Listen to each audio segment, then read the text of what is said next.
The SADC region is facing one of its worst droughts, and more than any other time, cooperation of member states in the coordination of seed certification and quality assurance is vital. This instrument makes it easier for those with surplus to move seeds to other countries without following processes that can take years. If most of you will recall that for the past decade, I think the region has experienced a number of droughts. If it's not droughts, it's floods.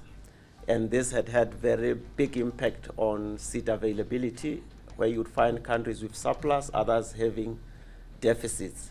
The signing of the charter comes at a time when the country is set to host the 44th SADC Summit in August. Agriculture Minister HRS Masuka said the timing is important. This is a great day for Zimbabwe indeed, as it joins the rest of the SADC community. And it's a great day because this is ahead of the 44th SADC Summit and ahead of Zimbabwe assuming chairmanship next month. Currently, the region has 96 seed varieties registered, increased seed varieties and 15 companies in variety release. SADC appreciates the steps taken by Zimbabwe of becoming one of the first to rectify the charter. Today signifies the commitment of Zimbabwe and the exemplary role they always play in the region.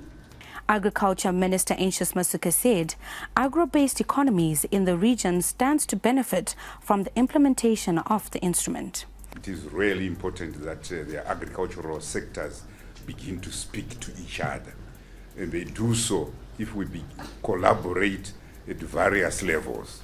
We can collaborate at ideation and tertiary institutions level. We can collaborate at R&D level, as we are doing in this respect.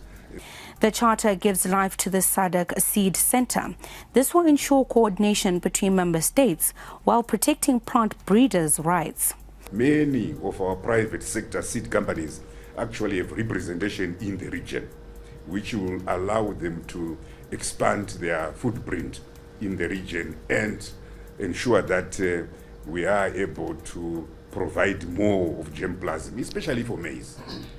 We also know that in terms of tobacco production, Zimbabwe already supplies seed to quite a lot of SADC countries. Zimbabwe, through seed companies, could effectively spread wings into the region. Investment into the sector is also expected to increase as plant breeders' rights are certain. With the establishment of the SADC Seed Center, the hope is that this charter will be updated regularly in line with the global instruments such as International Union for the Protection of New Varieties of Plants. But most importantly, the time is now for the region to share seed varieties that are drought resistant to ensure food security. Reporting for ZTN Prime, Amese Marimbe. We now cross over to our expert Dumisani Kuchwayo to further discuss this particular subject. Good evening, Dumisani. How important is it for SADC members to ratify this seed charter and implement it, especially in the face of the drought? Yes, the ratification of the seed charter enables countries to open up in terms of trade. In other words, it allows for the operationalization of the harmonization of seed regulatory systems that Zimbabwe signed in 2021.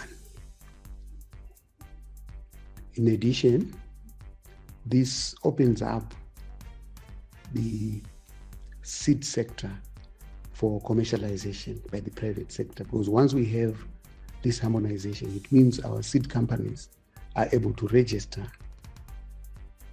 Now, perhaps as follow-up to that, what are the commercial benefits specific to the seed companies of having a charter of this particular nature?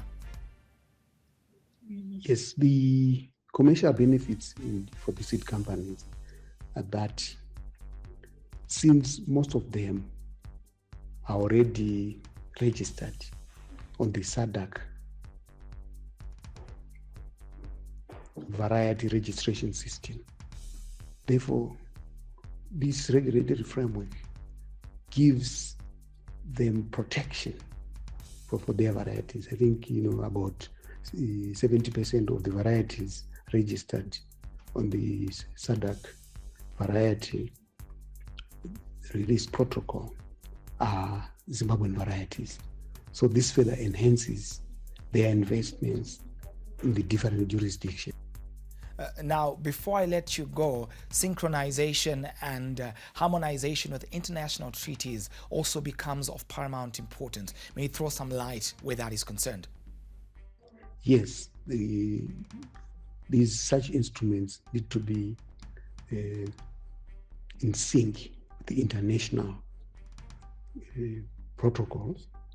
For example, the UPOV, which is International Variety Protection, it is catered for within the Plant Variety Protocol that has been signed today. Otherwise, it will be very difficult for our breeders to have their materials on the market and having no recourse to compensation in the event of breach of intellectual property rights. So it is critical that we have this protection and also being in line with international. Konapo, ipapo pa ZTN Prime, DSTV channel 294, the place to be.